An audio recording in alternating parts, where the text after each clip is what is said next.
네, 대구문학관 지역 신간 소개 프로그램이죠. 이달의 신간.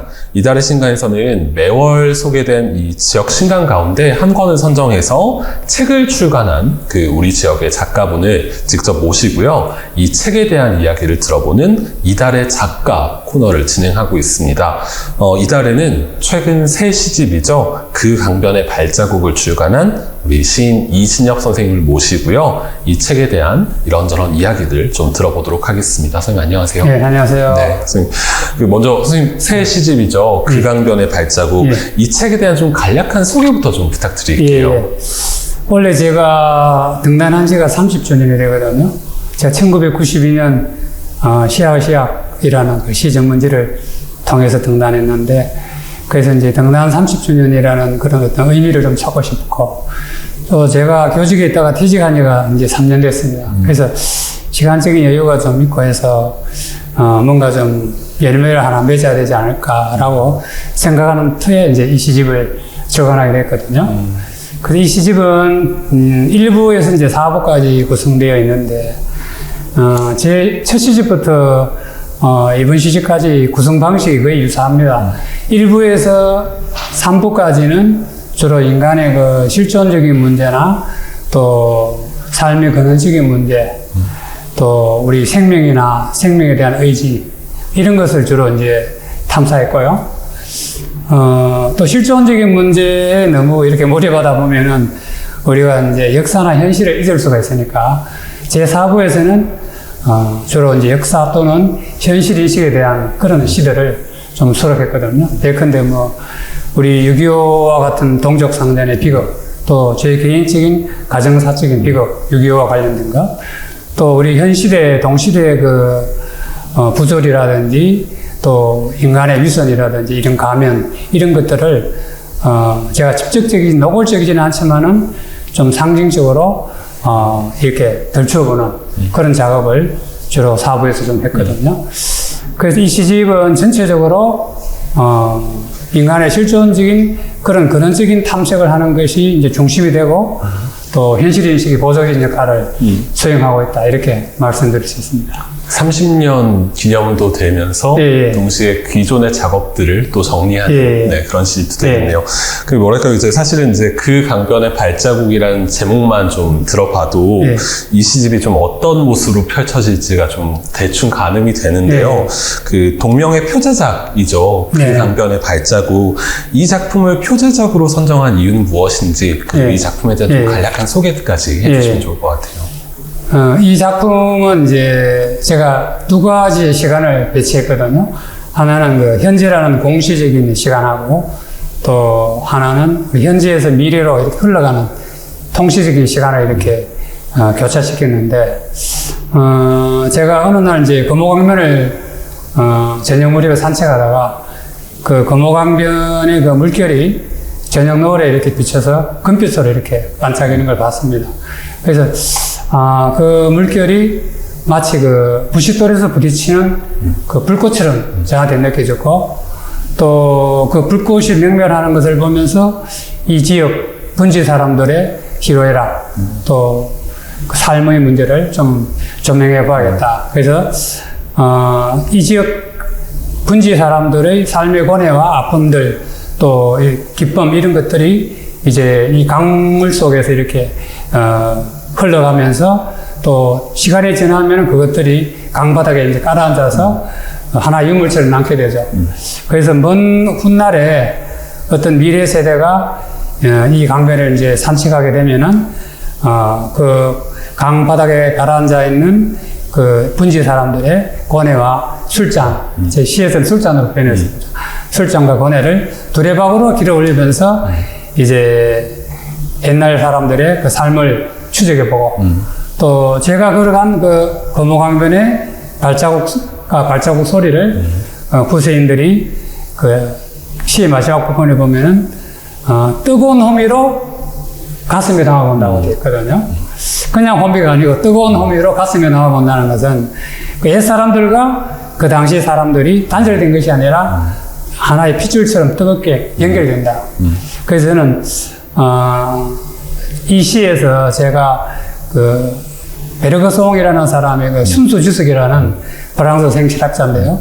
그분의 어떤 생철학을 좀 생각하면서 그분은 이제 우리 인간의 삶이 단순한 반복이 아니라 그 반복 속에 끊임없는 새로운 창조 또 여러 가지 인간의 사유가 들어가기 때문에 끊임없이 생활의 어떤 충동이나 생활의 어떤 율동 이런 것이 그 반복 속에 들어가기 때문에 우리 후세 사람들이 이제 과거와 현재를 또 과거와 미래를 이렇게 단절하는 것이 아니라 쭉 지속한다. 이게 순수지색이라는 말을 했거든요.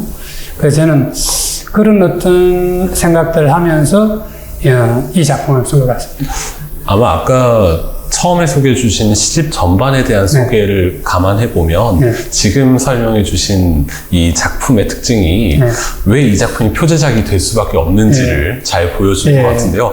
아마 들어보시면 이 작품 굉장히 아름다울 것 같잖아요. 한번 찾아보시면 정말 아름다운 작품이니까요. 읽어보시면 좋을 것 같습니다.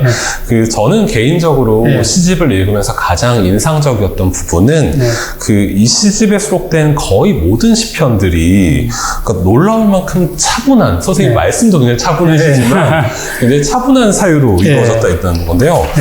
단순히 시의 내용이나 대상이나 말의 형식뿐만 아니라 이런 차분한 특징들이 아주 두드러지는 그런 시집이었다는 생각이 듭니다. 말하자면 이제 어떤 과격한 소재나 어떤 발화의 방식도 이신엽 선생님의 시를 거치면 굉장히 차분한 사유의 형태로 바뀔 수 있다. 이런 생각이 좀 들었는데요. 이런 차분한 특징은 과연 어디서부터 비롯되는지 또 어떤 이유에서 비롯되는 것이란지. 아마 저도 이렇게 생각하니까 몇 가지 좀 원인이 있는 것 같아요. 제 성향 자체가 DNA 자체가 좀 시끄러운 걸 좀 싫어하는 편이거든요. 그래서 어릴 때부터 좀 조용한 거를 좋아하는 편이었고 또 어떤 대상을 보면서 좀 깊게 골똘히 생각하는 그런 것을 좀 좋아하는 편이었어요. 그래서 아마 제 개인적인 성향이 좀 그런 취향이 좀 되는 것 같고요.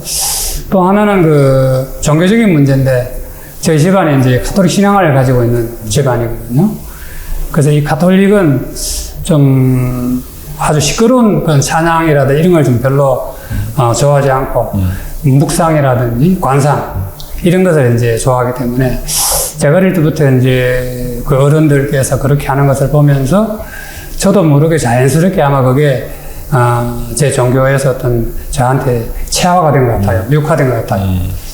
또 하나는 제가 25살에 군에서 이제 제대해서 복학을 했는데 대학에 그때부터 이제 제가 시인이 돼야겠다라고 이제 마음을 먹고 어떤 계획을 세웠어요.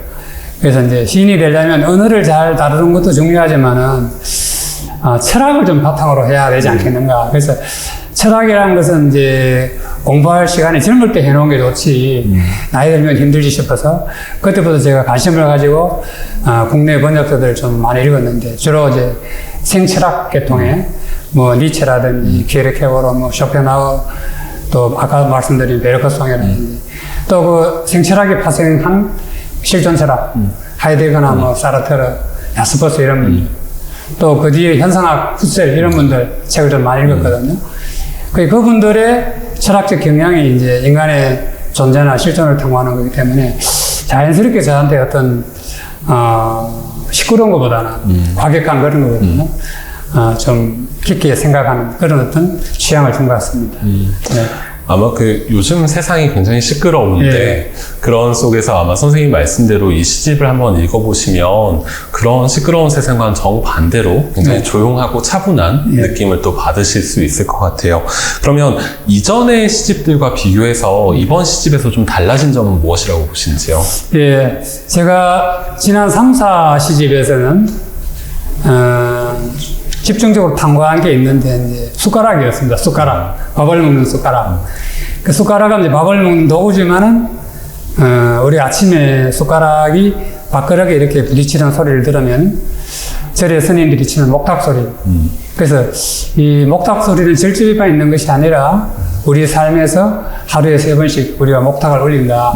그래서 저 숟가락 소리에 정말 인간의 그 희로애락이 묻어 있다. 그 뜨거운 숟가락 소리라고 제가 그런 어떤 탐구를 해서 열 몇 편 정도 3, 4시집에서 발표했거든요.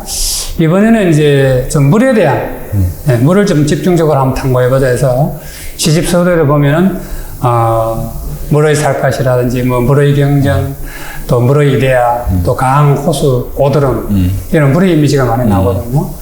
그래서, 이런 물을 통해서 그 인간의 어떤 삶이나 실존과 존재의 근원을 좀 탐구해보고 싶다. 그런 변화를 추구했고요. 또 달리 이제 무명 비판도 좀 있었습니다. 이제까지는 이제 무명 비판은 제가 많이 하진 않았는데, 이번에 그 예를 들어서 슬픈 시조새 같은 거 보면은 그 비닐봉지가 이렇게 바람에 날아가는데, 그게 저한테는 이렇게 한 마리 새가 날아가는 것 같은데, 네. 이제 비닐봉지가 400년 동안 썩지 않는다더라고요. 네. 그래서 저 비닐봉지는 이 시대가 난 하나의 시조새다. 그래서 저 비닐봉지는 우리 시대의 그 매캐한 그 소음이라든지 분진이라든지 이런 것을 먹고 자라면서 언젠가는 저 비닐봉지도 퇴적되어서 땅에 묻힐 것인데, 이제 우리 후대의 사람들이 저 비닐봉지를 다시 캐내었을 때는 이 시대를 어떻게 평가할까? 뭐 그런 식으로 해서 이 무명 비판 쪽에 시도해봤고요. 또 하나 더 덧붙인다면, 천년 전에 잠든 신라인들을 이번에 한번 끼우고 싶었다 해서, 대구 그 불로동에 가면 고분군이 있지 않습니까? 그래서 그 고분군을 제가 배경을 해서 신라인들과 춤추다 하는 작품을 썼어요. 그래서 그분들을 장기여서 저와 함께 도솔가를 부르면서 춤을 추는 그런 모습들. 이런 시도를 좀 저렇게 해봤습니다. 이번 시집에서는 물에 대한 이미지, 그리고 문명 비판. 문명 비판, 또 신라인들과의 대화. 그런 작품도 있는데, 그럼 지금 말씀해주신 작품 외에 혹시 그런 맥락 속에서 이번 시집에서 좀 독자분들한테 소개해주고 싶은 작품 한두 작품 있으면 좀 소개 부탁드릴게요. 물론 좀 많지만 한두 편 소개하라면은 우선 시집 첫 장에 나오는 그 너의 절규라는 작품입니다. 깃발을 제작했는데요. 대구 그 월드컵 스타디움, 대구 스타디움이죠. 지금은 대구 스타디움 보조 경기장에 가면은 제가 집이 가까워서 이제 가끔 운동하러 가거든요. 그 깃대가 이제 3개 있는데, 하나는 태극기, 하나는 새마을기, 또 하나는 뭐 대구시기인지 모르겠는데, 그 동네 바람이 아주 많이 불기 때문에 바람이 많이 불면은 그 깃발 3개가 막 나부끼는 소리가 저한테 참 묘한 어떤 감정으로 다가왔거든요. 그래서 저는 그 모습을 보면서 유치원의 그 깃발을 생각했고, 유치원의 깃발처럼 제가 좀 좋은 작품을 하나 써봐야겠다 하는 그런 꿈을 가지고 있는 터에 이 작품을 쓰게 되었거든요. 그래서 그 깃발은 제가 보니까 그 허공에다가 머리를 막 부딪히는 모습, 어디론가 자유와 동경의 세계로 가기 위해서 허공에다가 막 머리를 부딪히는데, 저는 그게 막 피가 흘러내리는 모습. 그래서 피 먹는 모습으로 그 허공에 머리를 부딪히는 그 깃발은 끊임없이 자유의 세계로 가려고 하지만은 그 깃대에 있는 줄이 그 깃발을 잡고 있죠. 그래서 우리 인간으로 본다면 실존적 한계 상황이죠. 하지만 깃발은 그것을 끝까지 자유에 대한 세계를 포기하지 않고 끊임없이 벌럭이지 않습니까? 시지프로스가 바위를 끝없이 굴러다가 산으로 굴러 올리듯이.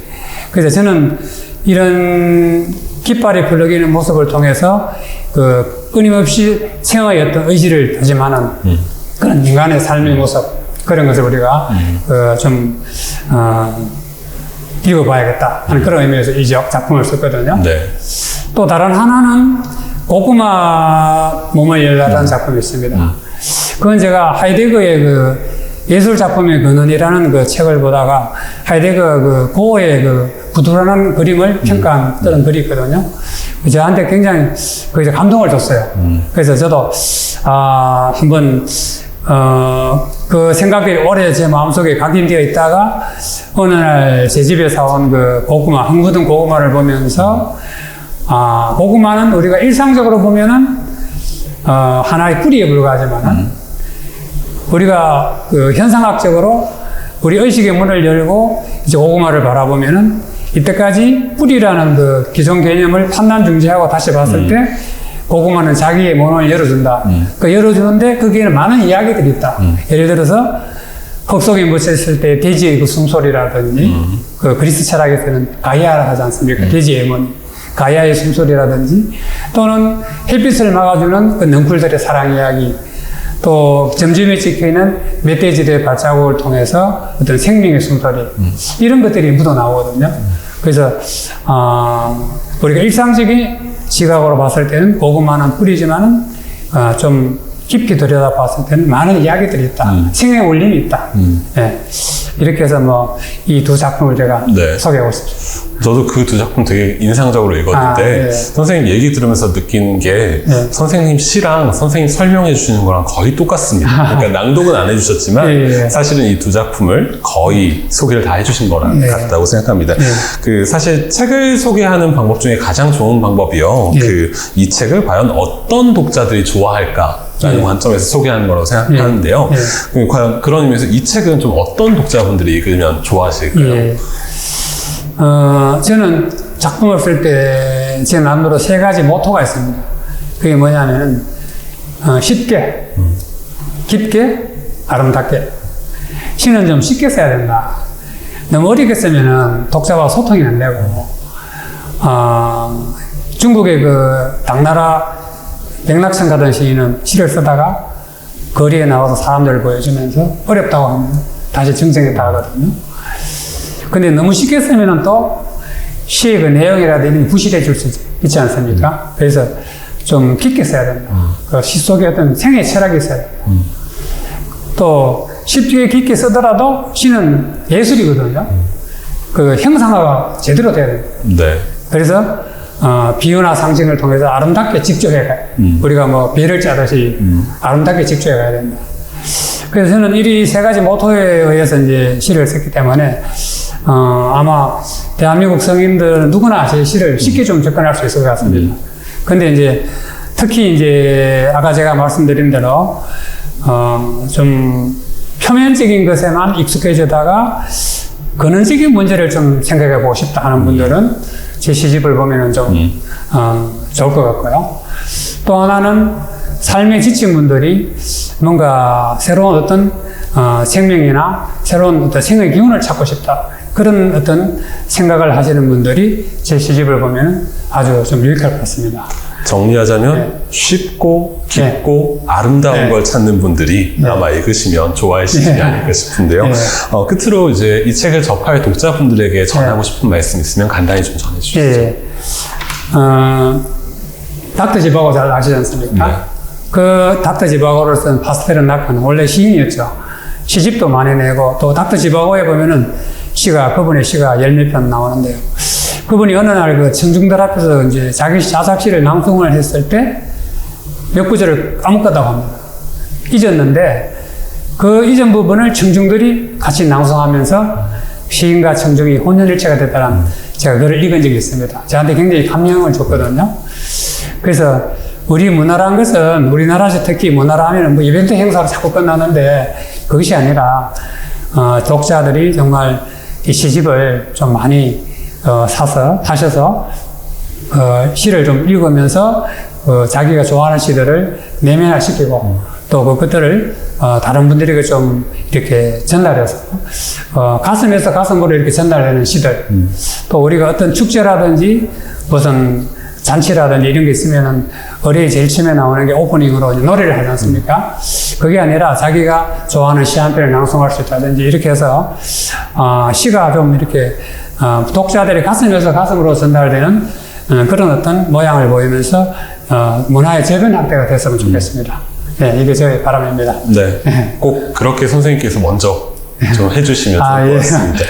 네, 그 대구문학관 이달의 신간에서 진행하고 있는 인터뷰 프로그램이죠. 이달의 작가. 이달에는 시집 극강변의 발자국을 출간한 시인 이진혁 선생님을 모시고요. 책에 대한 이런저런 이야기 들어봤습니다. 대구문학관 지역 신간 소개 프로그램인 이달의 신간은요. 대구 지역 작가분들의 참여로 이루어지고 있습니다. 아래 자막이 나갈 텐데요. 신간 소개를 원하시는 분은 책에 대한 간략한 소개와 함께요. 함께 출간된 신간 한 권을 대구문학관으로 보내주시면 됩니다. 대구 지역 작가분들의 많은 참여 기다리겠습니다.